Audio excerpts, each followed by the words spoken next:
Alrighty. Okay. This is not ESPN's 30 for 30, but it's my 98 for 98. The 98 seasons in short format, of course. Brief overviews. The 98 seasons of the New York Football Giants in 98 days. Probably not going to get it done in 98 days, but trying to get it done before the regular season starts on September 10th when we play the Cowgirls at home. I'm sorry, when we beat the Cowgirls at home on September 10th. So we're heading. This is season number 23 already. We're going into the latter portion of the 1940s. We're at 1947. Woo, time's just flying by. This is season number 23. So what is that? If I have my mathematics correct, only 75 more seasons to go. But 1947. Yeah. That's about all we can say about this. This season, 1947, was the worst so far for the New York Giants. I mean, in 23 seasons, I believe this was their fourth losing season. 1928, they only won 4 games. 1932, they only won 4 games. I think it was 1945, or 2 years ago, they won. I think they won 3 games. This year, yeah, it was even worse. Unfortunately, times are going to be changing here. Now, the Giants, I mean, from 1933 to 1946, the Giants were in a lot of championship games. They were in 8 championship games. Even in 1943, they went to a playoff game with the Redskins to see who was going to go to the championship game. So they were in a lot of championship games. Unfortunately, they were only 2-6 in those 8 championship games. And the one playoff game that they played in 1943 against the Redskins to see who would go to the championship game. They lost that one too. But, I mean, at least they were in the championship games. They had good teams, But this is Steve Owen, the coach, started in 1931 as the coach of the Giants. He took over for Benny Friedman and Leroy Andrews. Leroy Andrews was there in 1929, 1930. And Benny Friedman coached the last 2 games, I believe it was, of the 1930 season. He wound up being the head coach. But from 1931 to 1953, Steve Owen was the coach. He's the all-time leader in Giant wins in the coaching. He has 150. I think if I remember, it's 150 or 153, but he has like 100 losses and 12 ties or something, like a lot of ties. But unfortunately for the Giants went to the 41 championship, the 44 championship, the 46 championship. They went to the playoff and playoff game in 43. So in the 40s they were still a good team. They went to the championship in 38, 39. So a bunch of good teams, but times were starting to change. The Eagles starting to become a really good team. The Eagles won the division this year, and actually this season, check it out, the Chicago Cardinals won the championship, their only championship, 1947. The Eagles go to 3 straight championships. In 1950, the All-American Football Conference came into existence in 1946 to rival the NFL. And they played for 4 seasons, the All-American Football Conference. After it disbanded after 49, the Cleveland Browns, a couple other teams found their way into the NFL. But the Cleveland Browns were the main team. And they went into the Eastern Division where the Giants are. We got 2 divisions, the Western Division, Eastern Division. Giants are in the Eastern Division. But, so we have the powerhouse, the Eagles starting to, become a powerhouse. Then it started in 1950 when the Browns came in from the All-American Football Conference. They joined the NFL into the Eastern Division where the Giants are at.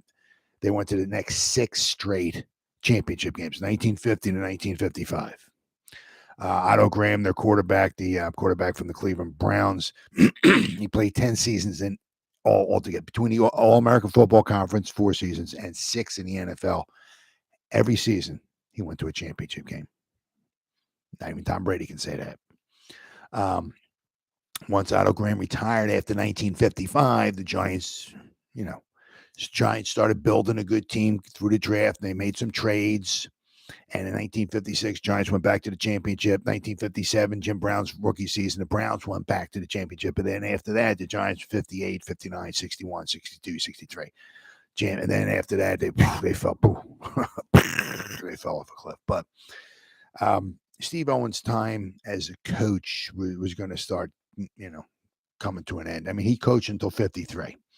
But, this was I think some of his coaching habits were like started getting maybe a little outdated.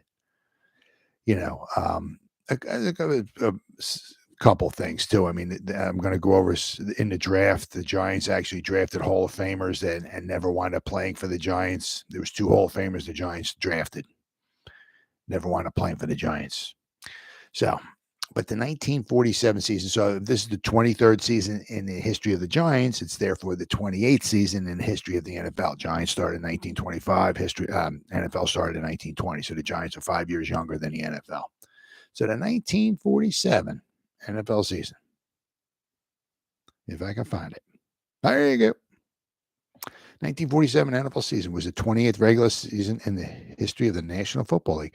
The league expanded the regular season by 1 game from 11 games per team to 12, a number that remained constant for 14 seasons through 1960. 1961, that's when they went to 14 games. And they went from 14 games from 1961 to 1977. 1978, that's when they went to 16 games. The season ended with, it was wound up being a very exciting championship game. Very exciting. The season ended with the Chicago Bears. I'm so used to saying Chicago Bears in the championship game. When the Chicago Cardinals defeated the Philadelphia Eagles in the NFL championship game on December 28th, 28-21. A very good championship game. The draft, the 1947 NFL draft was held on December 16, 1946 at New York City's Commodore Hotel. With the first pick, the Chicago Bears selected halfback Bob Fenimore from Oklahoma State University, Stillwater. Oh, yeah. The powerhouse. Major rule changes. A 5th official, the back judge, is added to the officiating crew. When a team has fewer than 11 players on the field prior to a snap or kick, the officials are not to notify them. All right. An illegal use of the hands penalty will be called whenever a defensive player uses them to block the vision of a receiver during any pass behind the offensive team's line. Interesting. During an unsuccessful extra point attempt, the play becomes dead as soon as failure is evident. Okay. All right. Roughing the kicker will not be called if he kicks after recovering a loose ball or fumble on the play. So I guess if he drops if he gets the snap, I guess the punter maybe drops it, picks it back up, and kicks it, and then he gets roughed. It's not roughing the pass, the punter or the kicker. All teams are required to use prescribed standard yardage change down boxes and flexible shaft markers. Interesting. Games are no longer played on Tuesdays until 2010, by the way. Division races. Now, it wound up being very, very, very exciting because in the Eastern Division, there wound up being a playoff to see who would go to the championship game.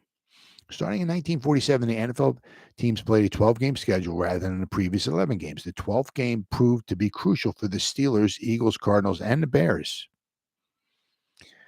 In the Eastern Division, Pittsburgh took a half-game lead over Philadelphia after a 35-24 win in Week 5. Now, this is one of the few seasons the Pittsburgh Steelers were actually good. In Week 11, the Eagles won the rematch 21-0 to take a 7-3-0. They were 7-3-0. The Steelers were 7-4-0 lead, while the Cardinals lost to the Giants 35-31, and the Bears beat Detroit 34-14, leaving the 7-3-0 Cardinals a game behind the 8-2-0 Bears in the Western Division. In Week 12, the Cardinals beat the Eagles 45-21, and Pittsburgh beat Boston 17-7, the Boston Yanks. But the Bears lost to the Rams 17-14. The Steelers finished at 8-4, leaving the 7-4 Eagles needing to win their last game, while the Bears and Cardinals were both 8-3, making the Bears-Cardinals game the following week a de facto playoff for the Western Division. So whoever won that game was going to go.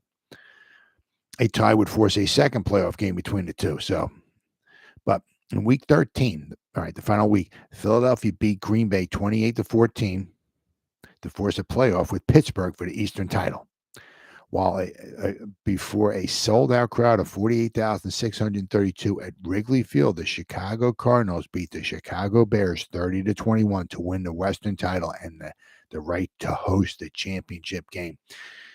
Because the Western Division hosted the odd-numbered year championship games. The Eastern Division hosted the even-number year championship games. And since we're 1947, the Chicago Cardinals, who won the Western Division, had the right to host the championship game. So then the playoffs. So the Eagles and the Steelers both wound up at 8-4. I mean, the Steelers must have been beaten pretty badly in a couple games because they got the Steelers gave up 19. Were 8-4. But they actually gave up 19 more points than they scored during the regular season. What did they lose? Okay, they lost 48-7 to the Rams. They lost 21-0 to the Eagles, and they lost 49-7 to the Bears. Yeah, so they lost by 42 points, 21 points, and 41 points. So, yeah, so they got creamed in a few of their games. Let's see here. The 1947 was the most successful season in Pittsburgh Steelers club history to date at 8-4, and went to the playoffs to see who would go to the championship game. Steelers never went to a championship game in the pre-Super Bowl era. They didn't go to a championship game until the 1972 championship game where they lost to the Dolphins 21-17. But the first time winning more than 4 games consecutively, and the club posted a franchise best 8-4 record. This is the Steelers I'm talking about. Though the Steelers lost the playoff, fans and players were excited for the future. However, fate would interrupt again when head coach Jock Sutherland took a trip to visit family in Kentucky. He ran off the road and was found wandering in a muddy field. Flown back to Pittsburgh, Sutherland died 4 days later on April 11, 1948, due to complications from a brain tumor. Wow. It was a sudden and disheartening end to a successful period in team history. The Steelers did not play in a postseason game again until 1972.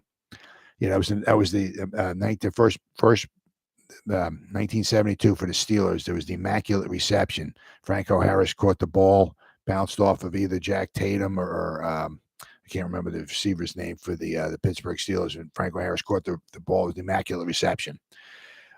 They won 13-7. Then the following week in the championship game against the Dolphins, they lost 21-17. But wow, I never knew that. Jock Sutherland took a trip to visit. He ran off the road and was found wandering in a muddy field. Well, I guess maybe he ran off the road. I guess the brain tumor, I guess, was just too much. Wow. What absolutely horrible. Absolutely horrible. Let's see, what do we got here? So we're going to go to the 1947 NFL Draft. 1947 NFL Draft was held on December 16th, 1946 at the Commodore Hotel in New York City. The National Football League in this draft made the first overall pick, a bonus pick determined by the lottery. The Chicago Bears won the first lottery. Yeah. And I mean, it's unbelievable. Why, I don't know why they would do this. The Chicago Bears went to so many championship games. They went to the championship game in 40. They went to the championship game in 41. They went to the championship game in 42, 43, 46. I mean, I don't know why, they needed to get they won the championship game in 46. And then, so let's give the Bears the first overall pick in the draft. I mean, that's really, really absolutely ridiculous. Absolutely freaking ridiculous. But, let's see. The Giants in the first round took Vic Schwal, a halfback from Northwestern. I'll just go over the first 10 rounds here with the Giants. The Giants pick in round 3. The Giants missed round 2 and 4. I'm going to go over that in a second here. Round 3, the Giants took John Kennedy, a linebacker from Indiana. Round 5, the Giants took Nelson Green, a tackle from Tulsa. Round 6, the Giants took Bob Davis, a tackle from Georgia Tech. Round 7, Giants took Duke Iverson, a back from Oregon. Round 8, Giants took Frank Muehlheiser, a fullback from Colgate. And they took John Nowitzki, a tackle from Oklahoma City in round 9. And round 10, Giants took Fred Mullis, a back from Chattanooga. Now, there's 32 rounds in the draft here.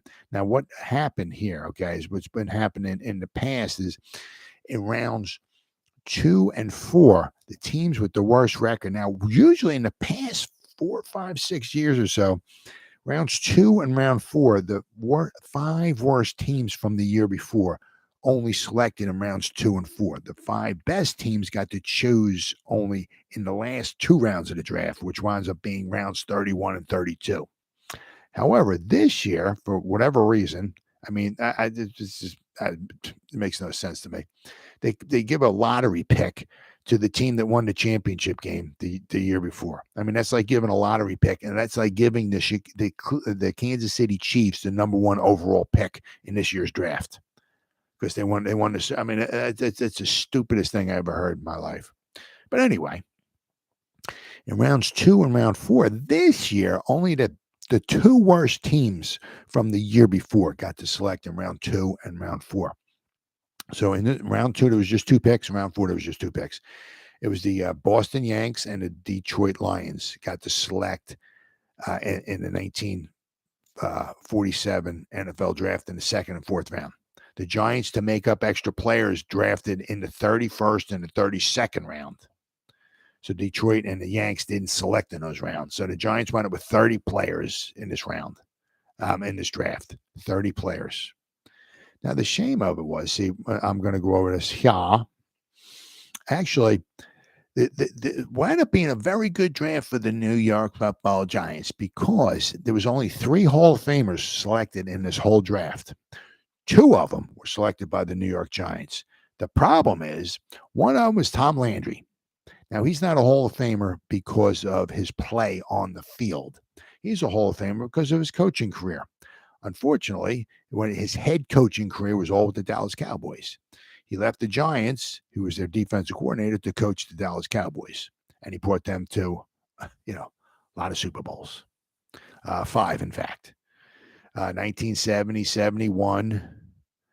When else did they win? 1975, 1977, and 1978. 5 Super Bowls he took to in the 70s. And even in the 60s, they went to the playoffs. 1966, 7, 68, 69. I mean, that was phenomenal. That was such a very, very good team. Of course, he was coaching the Cowboys and not the Giants. Anyway, so the Giants selected Tom Landry. And he, as I said, he wound up becoming a future Hall of Famer. The Giants also selected another Hall of Famer. They took Tom Landry in the 20th round. Once again, he was a defensive back from Texas. But once again, he was not a Hall of Famer because of his play on the field. They also selected in the 22nd round Art Donovan from Boston College, a defensive tackle. Now, Art Donovan was, wound up being in the Hall of Fame. For some reason, they drafted him in 1947. He didn't play until 1950, and I don't know why. There's 2 guys the Giants drafted in back-to-back drafts. They drafted George Connor from Notre Dame in 1946. In 1940, he went back to school. I believe, if I remember correctly, I think his father was sick, and his father lived in the Notre Dame, Chicago area, whatever it was, in that area. So he went back to school for a year or so. And when he came out, for whatever reason, the Giants drafted him, but for whatever reason, George Connor was able to play with the Chicago Bears, and he wound up becoming a Hall of Famer. So there's a Hall of Famer the Giants drafted. They should have had his rights. I don't know why. Same thing with Art Donovan here. Art Donovan was drafted by the Giants in the 22nd round in the 1947 NFL draft, and he never played for the Giants. He didn't start playing until 1950. So when he started playing for 1950, he started playing for the Baltimore Colts. Then he went for he played for 3 straight teams that went out of I guess out of business. They disbanded because the attendance was so bad. Their attendance was so bad. He played for 2 different Baltimore Colts teams. The first Baltimore Colts team in 1950 went out of business because they were that bad. Then they wound up playing for the New York Yanks in 1951. After 51, they went out of business. Then he wound up playing for the Dallas Texans in 1952. They went out of business. And then Baltimore Colts were awarded another team in 1953. And Art Donovan played for the Colts from 1953 to 1961. They won 2 championship games. He's a Hall of Famer. They won 2 championship games in 1958 and 59. They beat the Giants both times. The Giants could have used his talents on the defensive front. I mean, if they had Art Donovan and Rosie Greer and Andy Robustelli and Jim Cat Cabbage, oh my goodness! I mean, wow! I mean, they would have had a phenomenal front. But for whatever reason, he did not play for the New York Giants.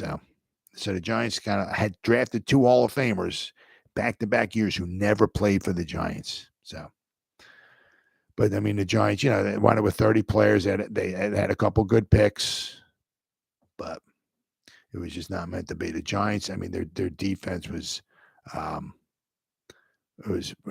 really bad. I mean, really, they gave up a lot of points. Let's see, they were 2-8-2. Actually, I think they had the worst record in the all of football that year.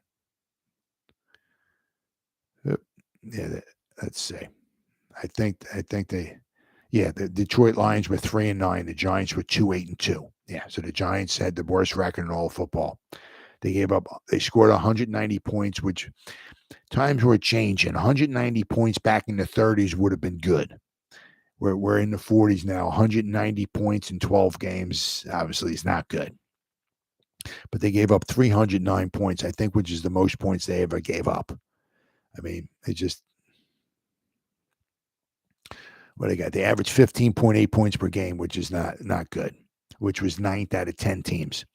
They gave up 25.8 points per game. So they gave up almost 26 points per game, which was 9th out of 10 teams, right? Which is, obviously. I mean, because you're looking at a team that went to the championship game in 46. They had a very good defense, had a decent offense, and they just – let's see here. I mean, then with the Giants, usually what winds up happening is they play their first few games on the road because they share the Polo Grounds with the New York Baseball Giants. So what they want to do, I'm believing, is they wanted to make sure that the baseball season was over with and that possibly even the World Series was over with before the New York Football Giants would start taking the Polo Grounds on a normal basis and play football games there, start chewing up the field and everything. So the Giants always started their season anywhere from their first 2 to their first 4 games were always on the road.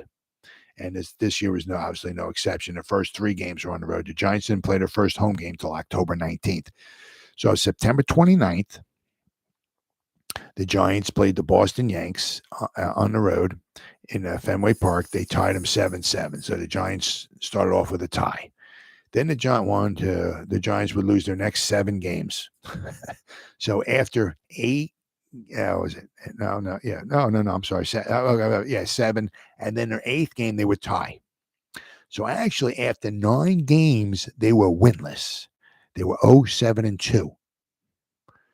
I mean, a couple of the games they scored some points, but a lot of them they gave up a lot of points. I mean, one game. Let's see here.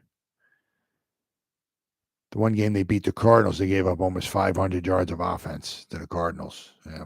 But anyway, So on Sunday, October 5th, actually, the first game of the season was on a Monday.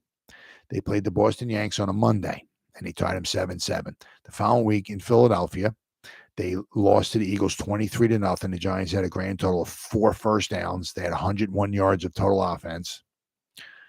So it was October 5th. So now they're 0-1-1 after a 23-0 loss to the Eagles. Following week on Sunday, October 12th, they lost to the Washington Redskins 28-20.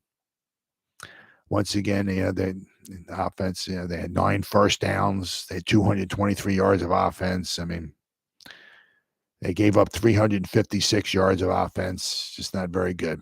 So they lost 28-20. So now they're 0-2-1. The following week on Sunday, October 19th, they lost to the Boston Yanks 14-0. So now they're 0-3-1. Okay, but that was their first home game. So they actually played a home game. There was the 4th game of the season was a home game against the Boston Yanks. So at home, they lost to the Boston Yanks 14-0. The following week, the Pittsburgh Steelers came, and the Giants put a home team on Sunday, October 26th. The Giants lost 38-21. So now they're 0-4-1. The following week, the Giants played in Detroit, and they lost 35-7 to the Lions. Giants had over 400 yards of offense, but they had 4 turnovers. I guess that probably did them in, but they gave up 35 points. They lost 35-7. So Sunday, November 2nd, at Detroit, they lost 35-7. So now they're 0-5-1. The following Sunday, November 9th, the Giants played at home against the Eagles and lost 41-24. So now the Giants are 0-6-1.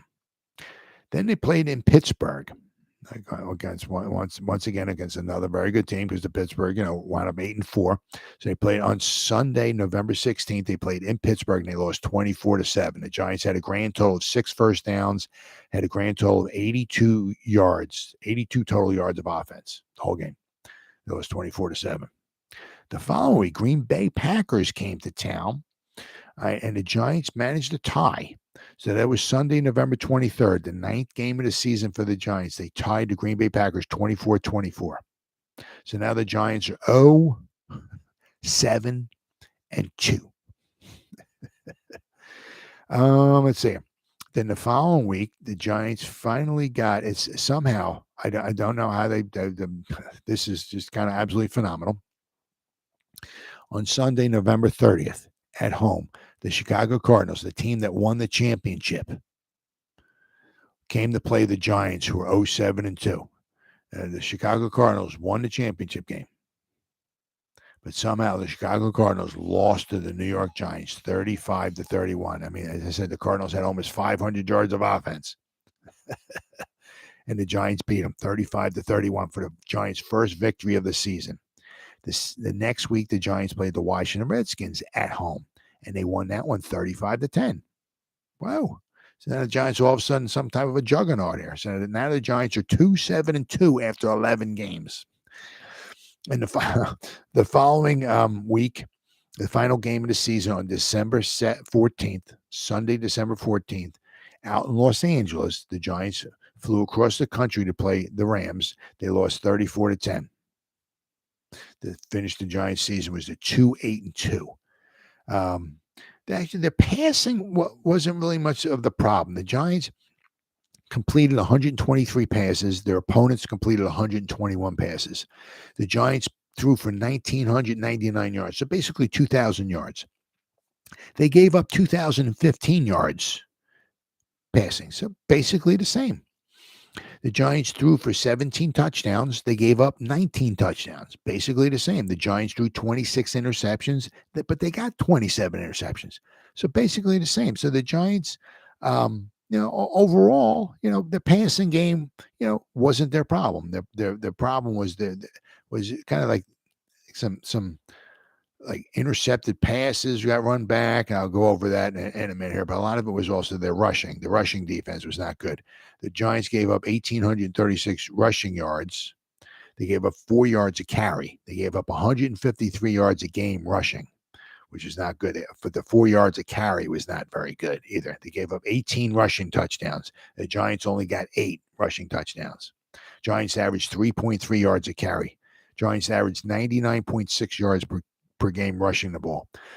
So they gave up an additional 53 yards, almost 53 yards a game rushing. So that's where the problem was. But also, the Giants also had Giants only tried 6 field goals all year. They made 3. But if we look, let's see, the Giants gave up some big plays here. I mean, they gave up a fumble recovery, 35-yard fumble recovery back for a touchdown. They gave up a 66-yard punt return for a touchdown. They gave up a 46-yard pass, a 70-yard pass, a 45-yard rush, an 83-yard fumble recovery for a touchdown, a 39-yard interception return for a touchdown, a 50-yard pass, a 39-yard pass for a touchdown, a 79-yard pass for a touchdown. They gave up a 47-yard interception return for a touchdown, a 68-yard pass for a touchdown, a 78-yard pass for a touchdown, gave up a 94-yard kickoff return for a touchdown, a 74-yard pass for a touchdown.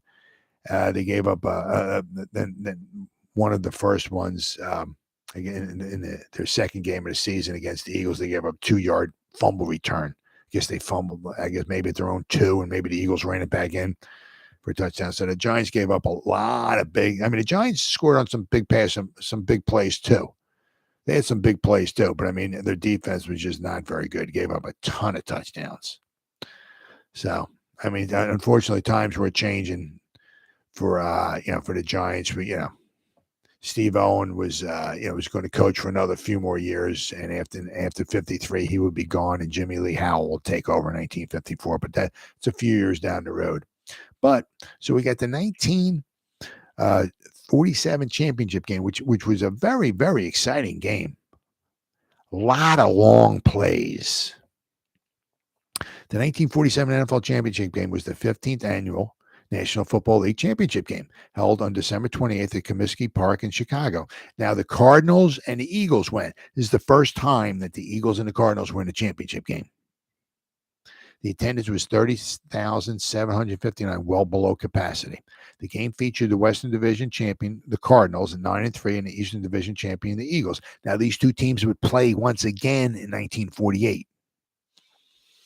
A week earlier, the Eagles defeated the Pittsburgh Steelers 21-0 in a tiebreaker game to determine the Eastern winner.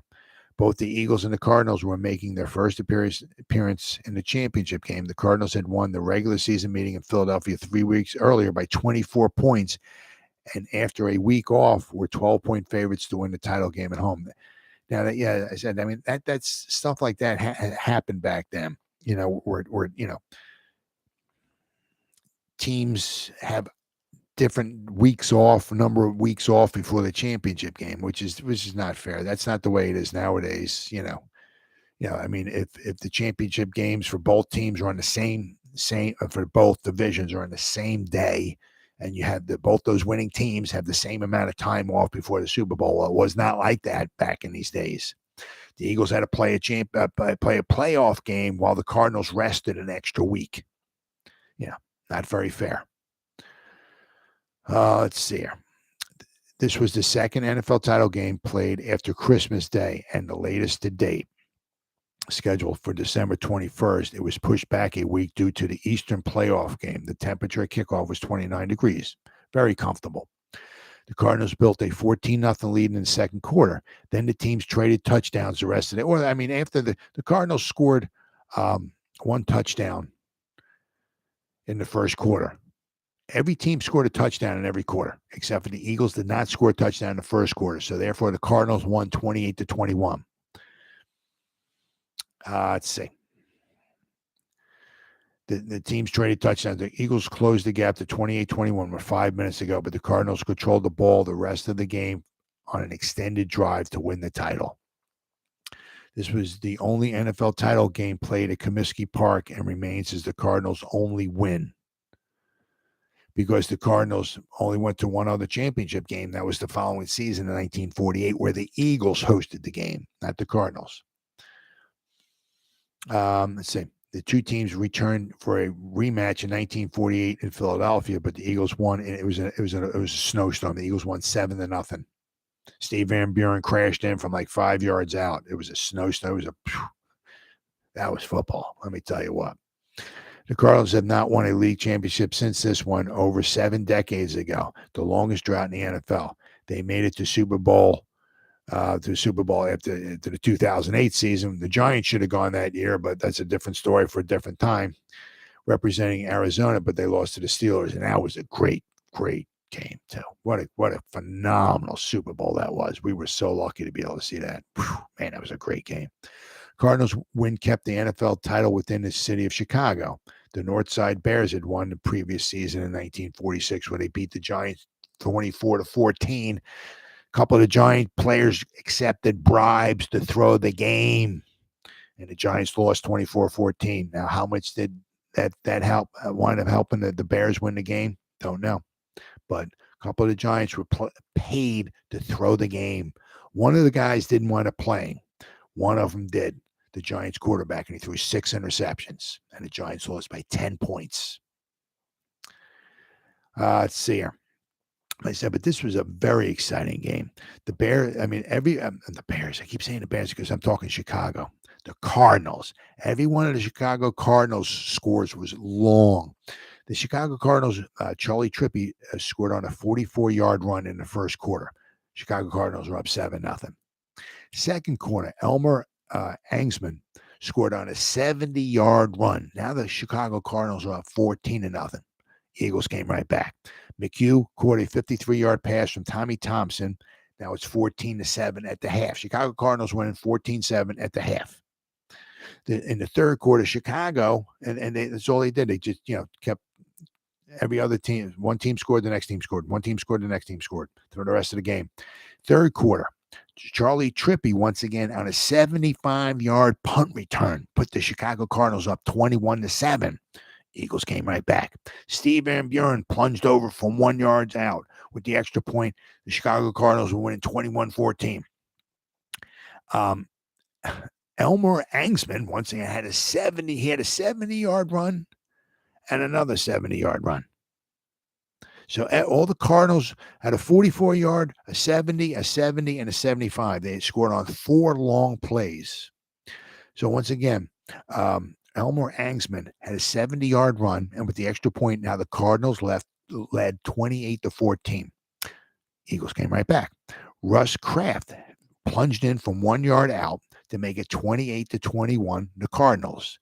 If the Eagles could get the ball back, maybe they could score. But apparently they kicked, I guess, off to the Cardinals, and the Cardinals basically ran the clock out. But that was really just a phenomenal championship game. Now, just real fast here, we got some of the league leaders here. Passing yards, Sammy Baugh, 2,938 yards passing. Now, at that time, a new NFL record, 2,900 yards passing in 12 games. Absolutely phenomenal. So his completion percentage was .593. He almost completed 60% of his passes in 1947. Absolutely phenomenal. Touchdown passes, 25. Rushing yards, Steve Van Buren of the Philadelphia Eagles had 1,008 yards rushing. Rushing touchdowns, Steve Van Buren had 13. Receiving yards, Mal Kuttner, the Chicago Cardinals, had 944 receiving yards. Receiving catches, Jim Keane of the Chicago Bears had 64. Very impressive for back then. Receiving touchdowns, Ken Cavanaugh of the Chicago Bears had 13. Total points scored, Pat Harder of the Chicago Cardinals scored 102. Punting average, the Chicago Bears had 44.8 yards punting average, very impressive. And interceptions, 2 guys had 10. Frank Regan of the Giants had 10, and Frank Sino of the Boston Yanks had 10 as well. So some phenomenal numbers. So, overall, the 1947 is a very, very exciting season, unfortunately. What's up, Teddy? What's up, buddy? The Pottsville Maroons, they're not in the league anymore. I say Maroons won. Yeah. Well, they're not in the league anymore. I'm sure the Pottsville Maroons think they won too, but they weren't in the league in 1947. But I mean, the 47 was a phenomenal season. Unfortunately, it was a phenomenally horrible season for the Giants. Their offense was took a step back, and their defense was really horrible, really, really horrible. The Giants went to the championship game in 46. The next one they would go to is in 1956. The Giants would go to a playoff game in 1950 against the Browns. Play head-to-head to see who would go to the championship game. Unfortunately, the Giants lost that one. So from 1946 to 1956, there's some barren times in there for the New York Giants. And the 1947 season for the New York Giants just happened to be their worst season in their history up until that point in time. The 1966 season is the worst in history, and I don't think that'll ever be topped. But 1947 season came pretty darn close. Well, that wraps up the 1947 season. I'll be back again with the 1948 season of the New York Giants, which just happened to be the 24th season in history of the New York Giants. I'll see you then.